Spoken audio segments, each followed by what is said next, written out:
Welcome to the virtual college exploration for all Indiana students, sponsored by the Indiana Association for College Admission Counseling and StriveScan.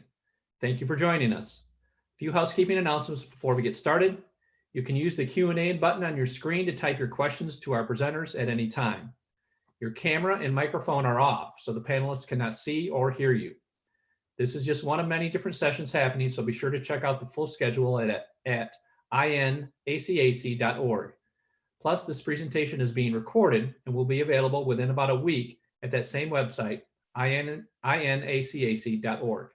I'll now turn it over to our presenters from the University of Colorado. Thank you so much for the introduction. My name is Heather Moser, and I am an Assistant Director of Admission here at CU in our Office of Admission. I am actually the rep also for Indiana, so I'm super happy to be a resource to y'all moving forward and look forward to telling you a little bit more about University of Colorado. I will touch on both academics, student life, and then run through a little bit of the admission process. We are so lucky today to be joined by one of our student ambassadors on campus, and I'm going to go ahead and let her introduce herself. Sweet. Hey, y'all. My name's Grace Chanel. I'm from Naperville, Illinois, which is about 5 hours north of Bloomington. My major is communication. My minors are in business and in journalism. I'm involved in a couple of things here on campus. So student ambassadors, obviously, what you're seeing me do right now. TEDxCU, so we put on TED Talks every spring. Greek life, I'm in Pi Beta Phi. And then I'm a student employee also here at the University of Colorado Boulder. Awesome. So I want to give you just a few high-level facts about CU Boulder before I dive further into the presentation. Some things to keep in mind, is that we are a large public state institution. With that said, we also are considered to be the #1 college town in the US, and we'll definitely talk about that a little bit more later on in the presentation. I always really do like to debunk as well the fact that I think people think of large universities and they think I'm going to sit in lecture halls the whole experience, or I'm never going to get to meet my faculty. And that's just not true. So we do have an 18-to-1 student to faculty ratio. In fact, 85% of our classes do have fewer than 50 students. So that's really cool as well. You'll have a lot of peer-to-peer interaction as well as opportunities to engage with our faculty. There's going to be 8 different colleges, schools, and programs to choose from, and then a lot of different courses found as well within several different fields of study. As I mentioned, we are a large public state institution, which means that we do have about 35,000 students total. Of those students, about 29,000 of those are going to be undergraduate students. Now, we know that we're living in a virtual world right now, and it's not always easy to travel to campus, and we really want to give you the opportunity to learn a little bit more. So Grace is here to share some of her perspective. So Grace, how would you describe campus itself? I actually have a fun fact. If you can see, all of the roofs of the buildings are all in what's called Tuscan vernacular revival, and that's the architecture of all of the buildings at CU. And through Boulder County, they're the only institution that are allowed to have that roofing. So if you look from an aerial view, you can always tell it's a CU building based on the roof. Just a little fun fact. Another great thing about our campus is the walkability of it. There's one street that goes through main campus, and that's it. Everything else is walking paths and bikes and skateboards. So you're never gonna feel like it's too spread out. Everything is pretty close together. From the top all the way to the bottom of main campus is about a 20-minute walk, not even, probably a 15 if you're really booking it. I'm also from the Midwest, so I have been to all of those Midwestern schools. I've done all of those tours. And the one thing that my dad actually said, he was like, "Oh my goodness, it is beautiful here." I look up and I see the mountains. I look all the other side and I see all these beautiful buildings and all these beautiful trees. Like, I don't understand why I didn't come here. And that is the main difference, I think, for me, is that I wanted that big school feel. But then I looked up and saw Flatirons, the mountains right there. And I was like, that is the difference for me. The campus is beautiful. And that's all. Yeah. Awesome.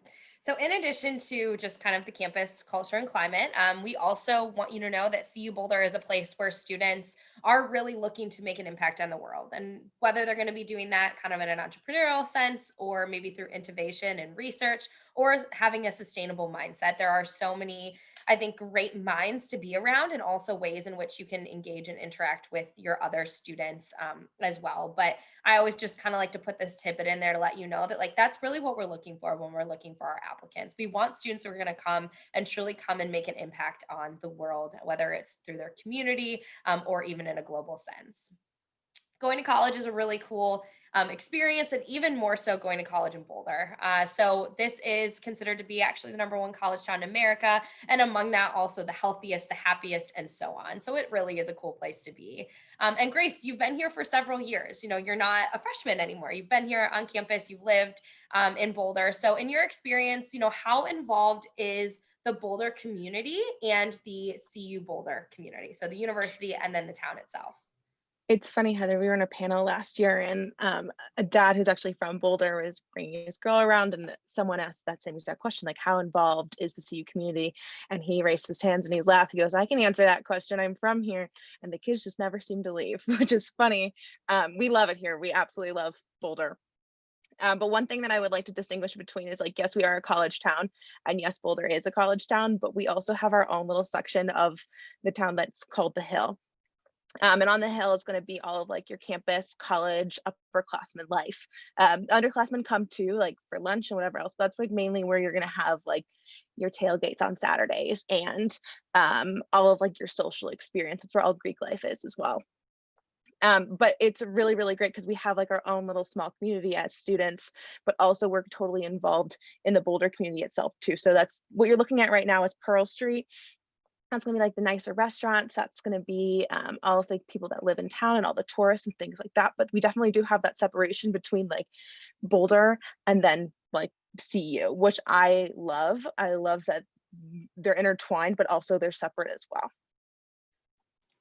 My favorite place to eat in Boulder actually is on the Hill, and it's called the Sink. It is so good. French fries Yep, are so good. all of it. So I highly recommend that as a good spot if anyone ever goes to visit. But I want to talk a little bit about kind of the classroom and academic feel. So learning is going to go beyond the classroom. You're going to have opportunities for experiential learning, cross-disciplinary study, and a lot of enrichment opportunities, whether it will be in your classes or outside of it. But you are going to have opportunities for that peer-to-peer collaboration as well as interaction as well. So Grace, I know that when we chatted, you had talked about a class that you had that was similar to this, or, you know, basically gave you the opportunity to kind of do some more hands-on work. Can you tell us about your experience in that class, or maybe just an example of some of the classroom experiences that you've had? Right. So I'm actually my first year at CU, I had a teacher named Elizabeth Skews. She's a journalist, used to follow around political parties, working on different political campaigns and things like that. And I fell in love with her storytelling class. And I was like, oh my gosh, this class is, it was extremely hard, but I loved every minute of it. I loved the work of it. And I got into my first TED meeting, my first year, and they were like, we have a speaker. Her name is Elizabeth Skews. And I was like, oh my gosh, I want her. Me, pick me. My favorite professor. I was like, yes, I'll take her. So me and her actually got to work on her TED Talk together, which was just like a blessed experience. And then this year, my junior year, she contacted me and was like, hey, we're having a political comm class. I would love you to come and take it. There's only about 11 of us in there, and we sit around a round table and we just talk politics for an hour every Tuesday and Thursday, which in this election cycle has been really interesting. We've had a lot of like October surprises, and just I would never have had that opportunity to speak with people across the spectrum of the political sphere as is, let alone talk to someone that's worked on those political campaigns. So it has just been like a blessing from like the first year to now, being able to experience such a wide range of like seeing her in lecture all the way seeing her to a round table. That's so awesome. And even to kind of like continue to talk about some of those like exploration experiences that you'll get and interactions in the classroom that sometimes can lead to, you know, a major or a minor addition. So we want you guys to know that you're going to have those opportunities as students. You can see here on the screen, we've got a lot of different majors to choose from, as well as minors and certificates, which are going to be the opportunity for you to basically customize your education and kind of make it what you want it to be. It's thinking about those things that like you might have a little interest in, or maybe it's a hobby or something you're very good at, and figuring out how you can really turn that into more of a customization for your education. So Grace, another thing just to kind of bring up again, your academic experience, how has it led you to your major and minor decision? And then also if you can remind the group what your major and minors are. Right. So I'm a communications major with a double minor in business and journalism. So communication, it was just something that I've always loved. I love to talk, I love to write, I love to speak. So that was an obvious choice for me. But my minors are kind of where I started to explore a little bit more. So going back to the professor, Elizabeth Skews, she was my journalism professor. And I was like, I never thought of myself as a writer, like never thought of myself as doing something like that, let alone in front of a reporting camera. Like, no, no, thank you. Um, but she got talking to me and she's like, I really, really think you would excel in this area. But then I also wanted to do a whole business minor, um, just to have that experience so that if I ever wanted to work in the corporate world, would be able to do that. So I've really tailored that experience. I'm going to use different opportunities here on campus, like internship programs and things like that, to make sure I fulfill those, and independent studies actually in my journalism, so that I can sit on my own and be able to work on different things in different areas. Awesome. Thank you for sharing. So now at this time, we're going to dive further into all of the academic areas and colleges and programs that we have to offer. So beginning with the College of Arts and Sciences, I'm just going to run through these quickly. This is going to be home to our largest college on campus. So it has about 50 majors, which is essentially half of what we offer. And the things that you're going to find in this college are going to be the arts and humanities, the natural sciences, as well as the social sciences. What's great about the College of Arts and Sciences is that it offers a lot of flexibility and opportunities for you to not only explore, but have some cross-disciplinary study, because there are just so many different things offered in this program. So highly recommend having the opportunity to check it out, explore a little bit more, kind of push the boundaries on things that you're interested in, and so on. For those of you who may also be interested in kind of the pre-health options that we do have a pre-health program. It is an advising program that is found kind of within the College of Arts and Sciences. Basically, again, it is just an advising program where you are able to work very closely with an advisor in your specific health discipline. I'll use pre-med as an example. So say you want to do pre-med, you will then have a primary major, be part of the pre-med program, and complete all of the requirements of that program, which basically are the requirements or necessary courses to get into med school. They're also going to help you with studying for the MCAT and so on. So a lot of opportunities found there. The College of Engineering and Applied Sciences is going to be home to our engineering students. There are 16 different engineering majors found within this college that range anywhere from mechanical engineering to environmental engineering to aerospace engineering, which is probably one of our most popular or well-known majors on our campus. And that is largely because we are the #1 public school that receives NASA research funding. So something that I'm always proud to be able to say, and I'm sure our engineering program is as well, just because it is a really cool and exciting thing to be able to offer, not only in potential employers, but also internship and research projects as well. We are top ranked for engineering, specifically in the Mountain Time Zone. So that's also another thing that we're certainly proud of. And I think a large reason why we are is because of its customizable and hands-on approach to learning that allows students to really become very well-rounded. So it gives them the opportunities to explore outside of an engineering discipline, to join a different organization, and then eventually kind of go into the real world or your career and be just a really great asset to a company. The Lead School Business is going to be home to our business students. Another top ranked program, it is in the top 20 for business schools.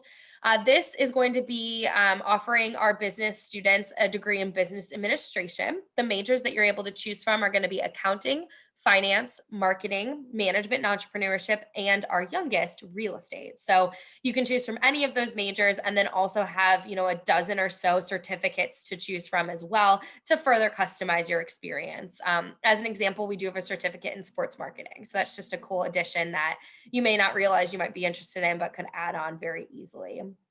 The Lead School Business offers a lot of cool professional development and mentorship opportunities for our students, as well as a global experience too. So there are just a lot of ways to kind of make this experience really well-rounded and dynamic, just in ways of things you can take advantage of. I did mention that mentorship opportunity. You're going to get a mentor the second you step foot on campus. In your freshman year, it's going to be a peer-to-peer mentor. Your sophomore year, you're going to have a young alumni. And then in your junior and senior year, you're going to have an alum who's been in the field for many years. This offers opportunities for internships, jobs, as well as networking as well. The School of Education is home to our future teachers. So the options here are going to be elementary education, secondary ed, or our teacher licensure program, and then a really cool leadership and community engagement major. So this is a really close knit or tight knit and close school available on our campus. They are well resourced, definitely have a lot of passion and interest in really training and teaching the future teachers to be very successful. They have a strong conviction and focus on equity, diversity, and justice. So it is something that'll be integrated into your degree as a student. CMCI, I'm going to save for Grace for the end. College of Music is going to be home to our music students. So this is really a conservatory style program where you're going to get a lot of really great technical training in these areas. So you'll have the opportunity to either study an instrument, music education, or musical theater. And there also is an additional audition process required to be considered for this program, but you are able to apply directly into it at the time of applying to the university.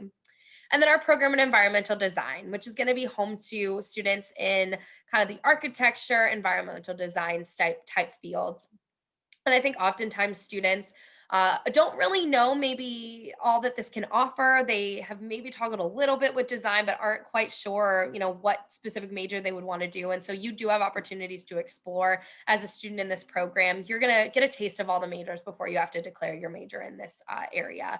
What I will say also is that this is a program which offers a lot of really great studio time. So you're going to have a studio course every single semester that you are a student in this program. So that's a great opportunity for you to collaborate with your peers and really work on that creative discovery that you can have. Studios are only 12 to 16 students. So that's another great example of smaller class sizes and experiences. Grace, I'm going to send it over to you to chat about CMCI. All right, CMCR is our College of Media, Communications, and Information. You might be thinking, what does that all entail? There's a lot of different majors actually that you can explore throughout CMCR. Kind of how it was put together. It's our newest college. As they pulled majors from a couple different areas.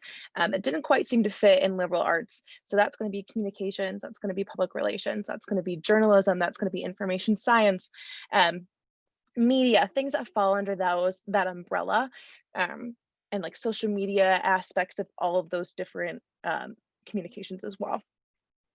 It is, like I said, our newest college, so it's full of new professors and people that really worked in their field. So I have professors that are still even working in there, and they're bringing all of that knowledge there.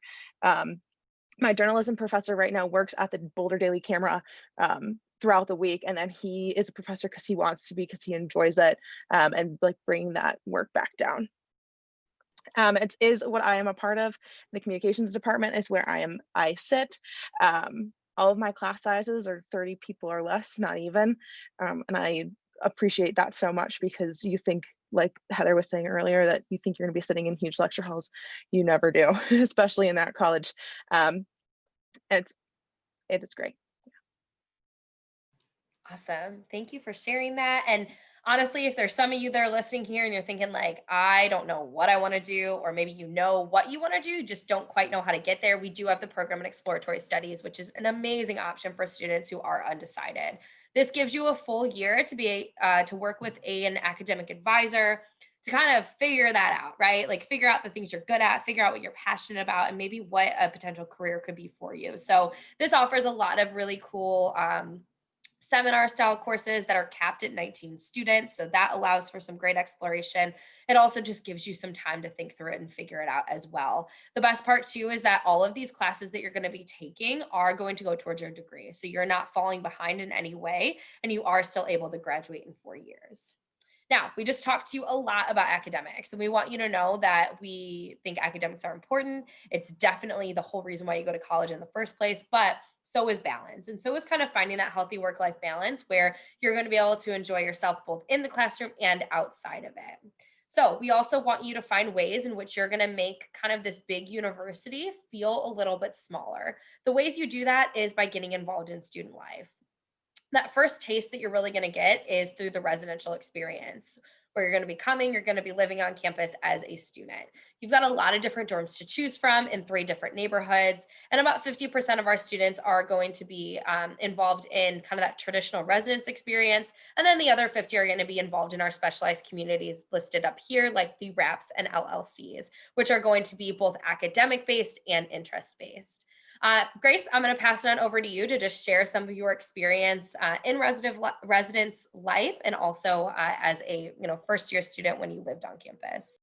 Yeah, sweet. Let me go through those a little bit more too. So an LLC is going to be a living learning community. So that's going to be all just interest based. So that's either like hiking, that's LGBTQA plus living communities as well. A really, really great opportunity. There's a whole like hiking, lifestyle, running one. Those are really if you just want to find people with your same interests. A RAP is going to be a residential academic program, and those are all going to be based off of what kind of major that you're interested in. So that's going to be liberal arts. There's a business one, there's a CMCI one, that are all in different parts of campus. But it's great because, so for example, my little brother lives in Cheyenne, Arapahoe right now. He's in the lead school of business, and he has the opportunity to meet a bunch of people with a bunch of different interests, but also love business and are taking very, very similar classes. And he's like, I have questions every single night, and I knock on the smartest person that I know's door, and they help me. And he would only have that experience if he lived there. So like super appreciative. But I lived in a different hall named Farron Hall. It's all liberal arts. Yes, I am a CMCI student, so I didn't have to live in the CMCI RAP, unlike the business students have to live there, like would only be able to live there. I was able to live there and take some of my more elective style classes. So I every day at 8 a.m. rolled right out of my bed at 7:59 to walk down to my 8 a.m. For actually a German literature class, which is super interesting. And I never would have thought that I would be interested in that until I took the class. I had a great professor. He's like 100% German and was just very, very passionate about his experience. And his actual office itself was in our building. So if I ever had a question, I would walk downstairs and like knock on his door, and he was always there to talk and be like a mentor to me as well. But I would never be able to have that experience if I didn't live there. I also took a intro style class with my roommate too, so we were able to walk down to class together and write our papers together, which yet again I wouldn't have been able to have that experience if I didn't live there with them. Awesome. Thank you for sharing, Grace. So yeah, 10 out of 10 residential life. Really cool.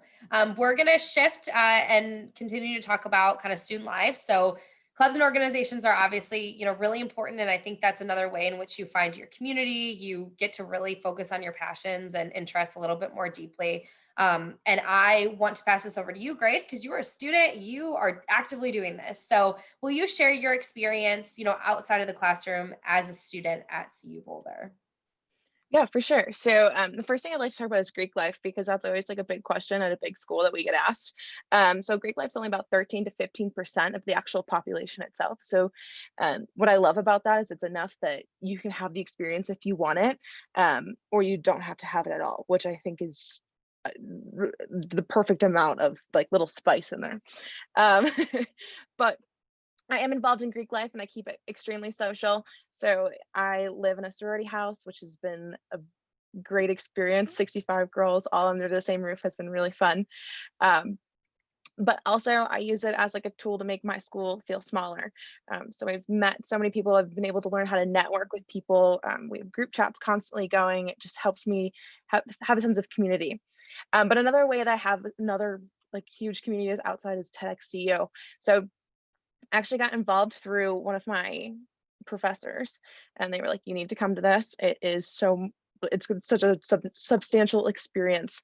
And I came and I was a speaker coach for like Liz, like I said, and every year I've been one since. And I've met students, I've met professors, I've met CEOs, all in the Boulder and Denver community, which has really given me an experience like no other. Also on campus, I work in the case building, which if you ever come, that's like the gateway to the whole community. It's got huge huge work rooms. It's got huge offices. It's got a bunch of different styles of learning experiences for classes. And I run the upstairs Chancellor's Hall. And that experience also has given me a whole nother sense of community and student life, because I get to see students walk in and out every day. And then I get to walk to lunch with my friends who are studying downstairs while I'm working upstairs. And student life has just been, that's made my student experience. But next, let's talk about the city of Boulder and what it's like to be a student here.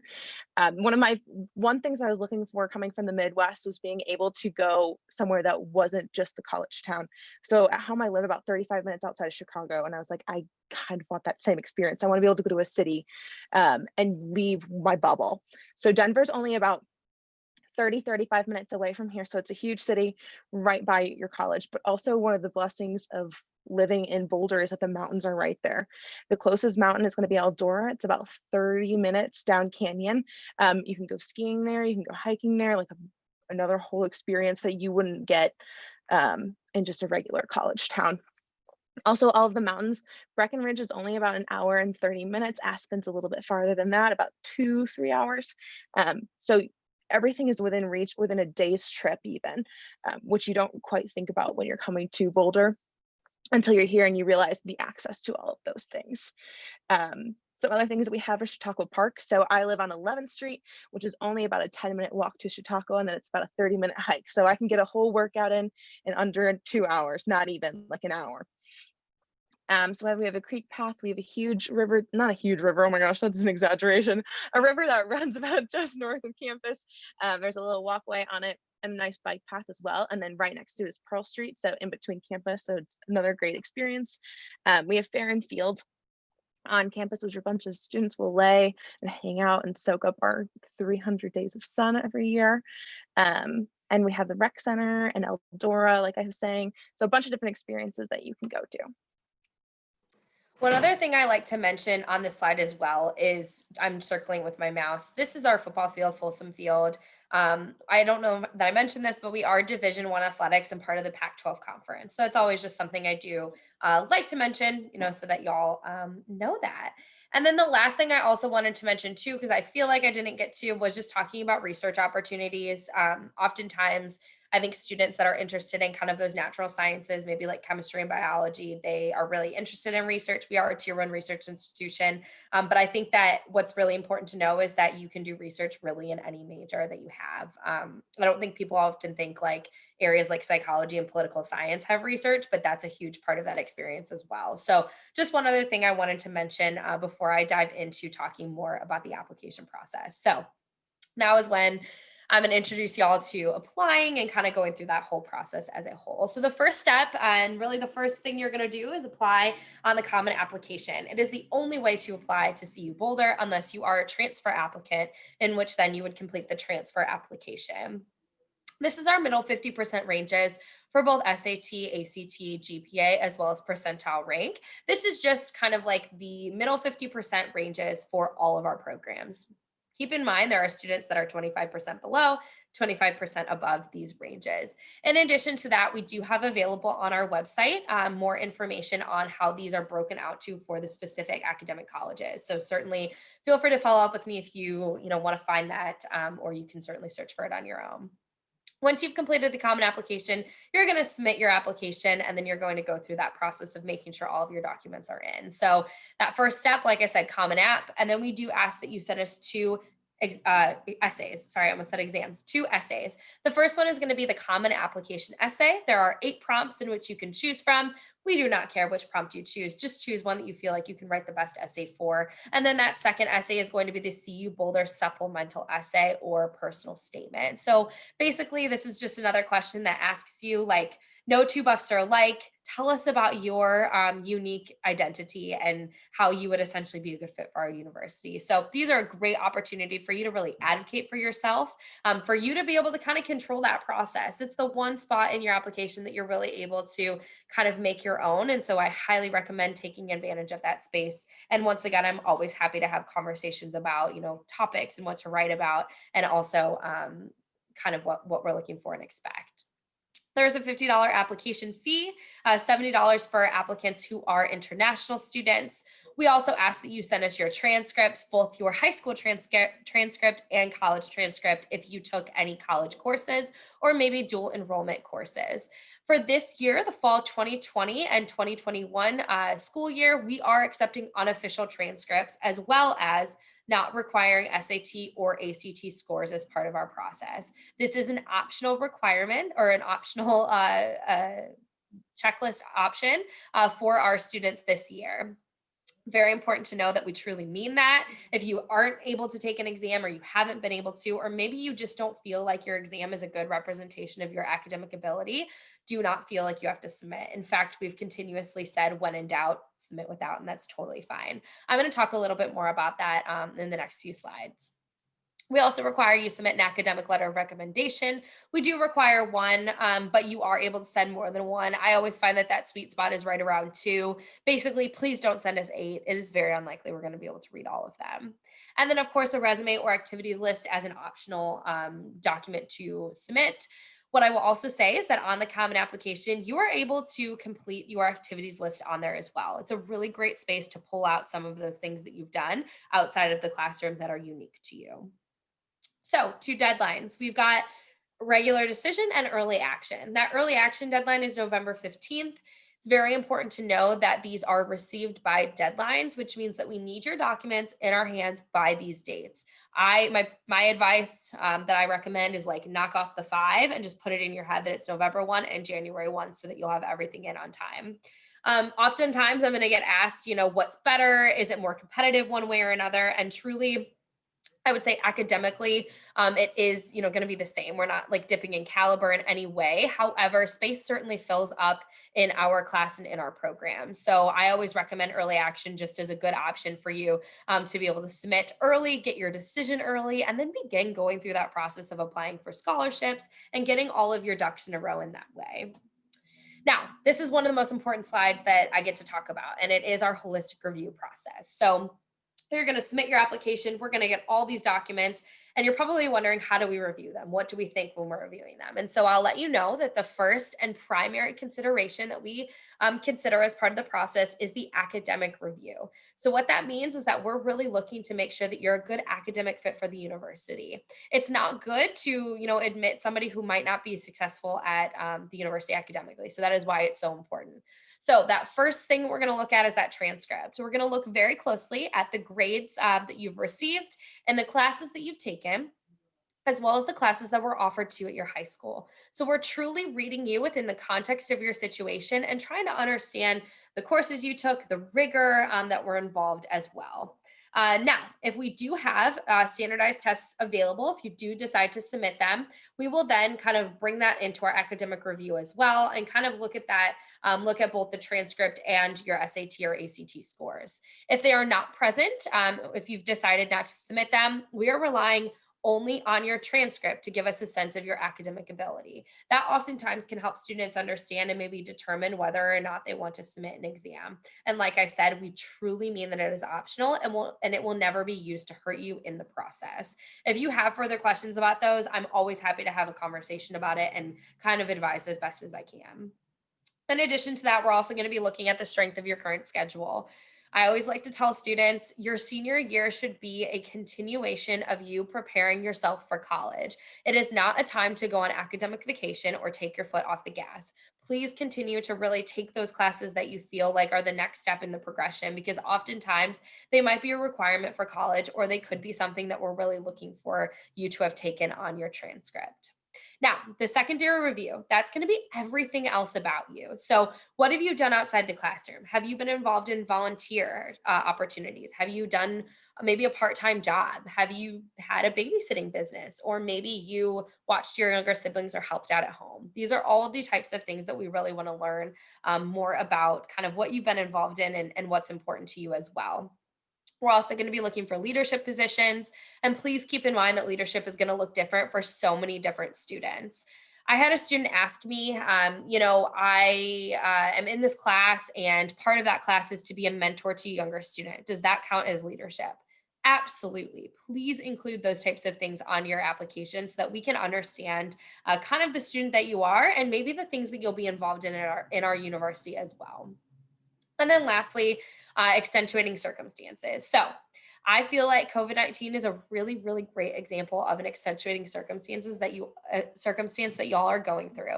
It has been a hard year. Your whole world basically got turned upside down just last spring. And so we absolutely get that. We understand that classes are really difficult virtually. We get that you're missing your friends and community in school, and we are totally understanding. So definitely keep that in mind. Know that we're human too. We're also going through it, and we definitely understand that that could potentially impact your academic experience.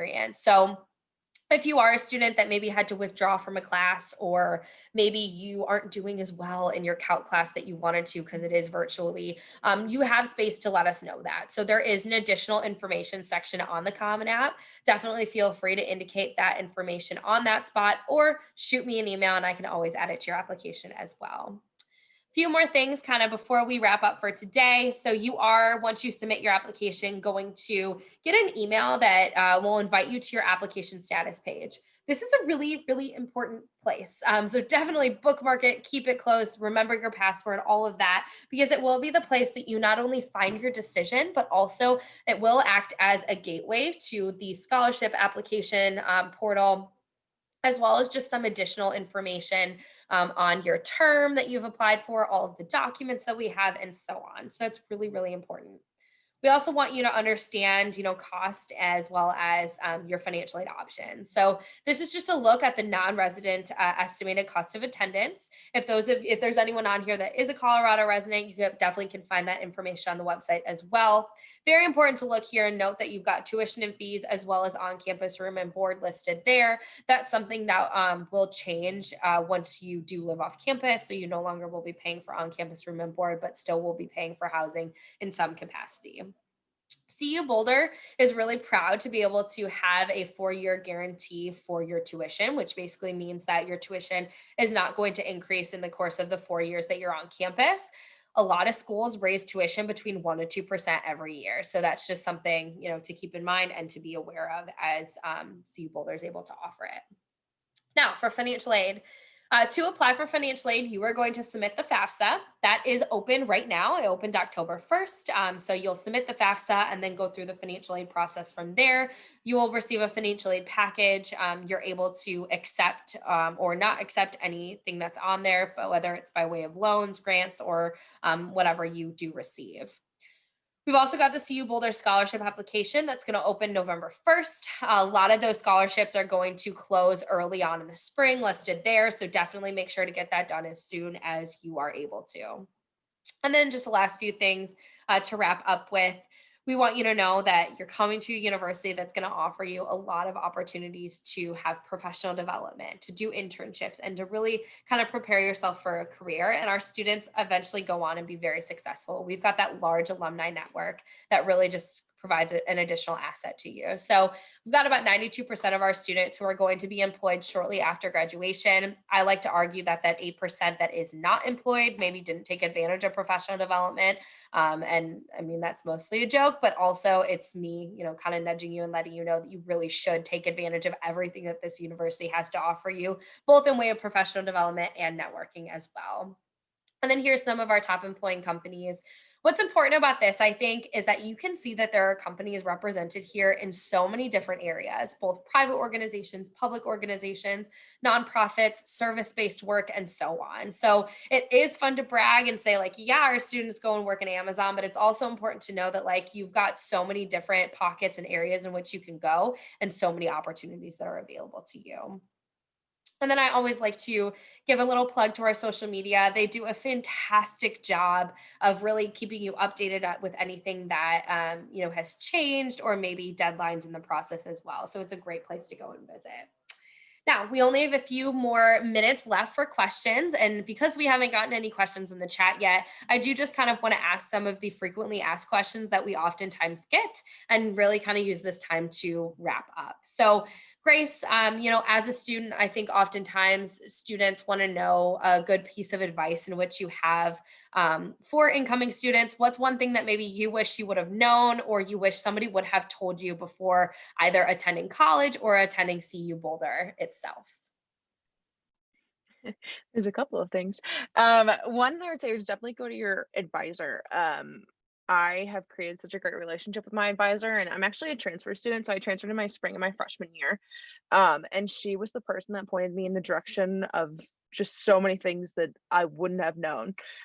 Even like a chocolate shop on Pearl Street, like things like that you just like don't know unless you're a native. Um, and almost I mean, every advisor has a like spot on campus that's theirs. So they're from here. They know what's up. They know where to go for the food. They know what classes are great. They know what you need to have done by your fourth year, being at school. Just like a really, really great reference. Also, like, don't be afraid to come somewhere completely new. Colorado is a lot like the Midwest, just with mountains. And that was something that I wish I knew coming here. I've been coming to Colorado my whole entire life. So when I first stepped foot on campus, I was like, wow, it actually kind of feels like home, but like an improved version of home. And it doesn't look like a flat piece of paper. And that was just a different experience for me. Um, but no, the people are great here. That's another thing I really want to emphasize is just the experience of the Boulder culture. Um, it's different, but it is so inviting and so welcoming, and something that I wish I knew coming here. I totally agree with everything you just said. I am also from the Midwest. I don't know if I ever mentioned that, but I was, I think, shocked and pleasantly surprised at just how kind people are in Colorado slash Boulder itself. It's a really cool place to be. It's also, and it was the governor of Colorado actually shared this on Facebook that eventually came into all of our work group chats and so on. But the most livable and best places to live, literally out of 5 that were listed on this like poll or ranking, 4 of them were Colorado: Boulder, Denver, I think Austin, Texas was on there, Fort Collins, and then somewhere else in Colorado. So just a really cool place to be. A lot of really nice people. And also a new experience for you. I think oftentimes like it can be scary to move away from home, but it's also kind of that one chance that you get to be able to do that before, you are adulting. Speaking of going places that are not home and are far from home, always a question that comes through is about studying abroad. So Grace, we actually haven't talked a bit about this, you and I, but have you had friends who've gone abroad? Do you know anything about their experiences that you could share? Yeah, so I mean, COVID's made it a little bit trickier just because now like things look a little bit more uncertain, but definitely for seniors, like that's going to be an option in the next coming years.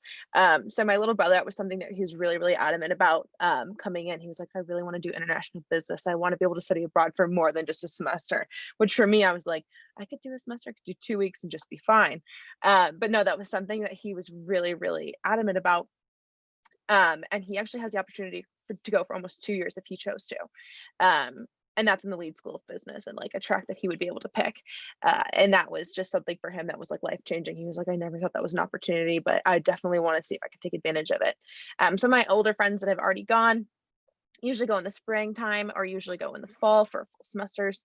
I haven't known anyone that's going for an internship for the summer, but some of my friends are looking into it. So that's another option too, is you can use that as credit. You can work at the same time and do the internship. There's also other experiences, definitely through CMCI, that's not necessarily like abroad, but you can go and study in Washington, D.C. for a whole entire semester, which is another great experience to think about too, at the CU campus there. So there's a bunch of different options. Like you can go as far as close as you want to make your like CU experience slash abroad experience, whatever you want it to be. Awesome. Thank you for sharing that, Grace. We just have a few more minutes, so a few more questions that I'll ask of you. Another one is, what is your kind of like favorite spot on campus? And maybe could you like describe it? I feel like it might be hard to do, but yeah, favorite spot on campus, and then also favorite campus tradition. Okay, so Fair and Field it was like my backyard of my freshman year, which everyone kind of calls it that because there are residential halls that line it. But one of my favorite traditions is on game days, actually, the band lines up there and there's a bunch of tailgating that surrounds Fair and Field, and they walk from Fair and Field all the way to Folsom Field, which is like a 2-minute walk maybe, but it's so loud and it's so exciting, and Ralphie's gonna run, and like can you tell I miss like big crowds and like the big hustle and bustle, and but that is definitely my favorite, is like watching that happen and then going to a football game and watching Ralphie. But Fair and Field is also like another great spot for like that craziness, but also like just like downtime too. So I used to go and get my lunch and then sit on Fair and Field with just like a salad and like be able to look up at the Flatirons and then listen to other people studying and playing games. And just the juxtaposition of the two was obvious, but it's just great. Awesome. And then a question that always comes through as well is just kind of like, do freshmen need cars on campus? How do you get around, that sort of thing? I know, as an employee that you definitely have the Eco Pass. So the Eco Pass being something that provides you the opportunity to have transportation around Boulder and Denver and so on. So will you talk about that a little bit? Like, did you have a car? Did you have friends that have cars? Do you use the public transportation? Does it feel safe? Those types of things. Right. So there is like a great bus system here in Boulder. It's actually pretty unique to the community itself. Like everyone rides the bus. So there's the hop, skip, and the jump. The hop goes around Boulder. The skip goes to Denver, and then I believe the jump goes to Fort Collins. Don't hold me to that though. So that's a great option. Also, there's a buff bus that goes to and from all of the different campuses. So that's East Campus, that's Willville, that's Kittredge Village, and that's to main campus. But there's also bike. It's so bike friendly here. I have a bike. I've had a bike for the last 2 years, but I've never really needed my car until I was an upperclassman. And I wanted to drive to the airport to go home, or I wanted to drive to the mountains and things like that. But I didn't find that experience my first year that I needed it at all because everything was within 5 minutes of a walking distance. Absolutely. And then there's one more question I have that I keep blanking on. Is there anything else you want to add? We have about like 30 seconds left. Is there anything else you want to add? No, I don't think Okay, so. I think we cool. covered most of the bases. We sure did. Thank you so much, Mhm. Grace. And thank you all for joining us. Always grateful to be able to share this time with you. If you have any additional questions or need anything else from me, or even want to be connected with Grace, please shoot me an email. My email is heather.moser@colorado.edu. It is just my name with period in the middle. And I'd be happy to be a resource to you moving forward. Mine's also the same, just grace.chanel@colorado.edu if you're looking for me. Great. Outstanding job, ladies. Love the University of Colorado. For our audience members, thank you for joining us. When you close this window, there will be a link to a very quick 4-question survey. We'd appreciate any feedback that you can provide. Also, this was just one of many sessions being hosted, so be sure to sign up for additional sessions at inacac.org. And in about a week, you'll be able to find this session's recording, as well as the other session recordings at inacac.org. Thank you again for attending. Have a great evening and be safe and be well.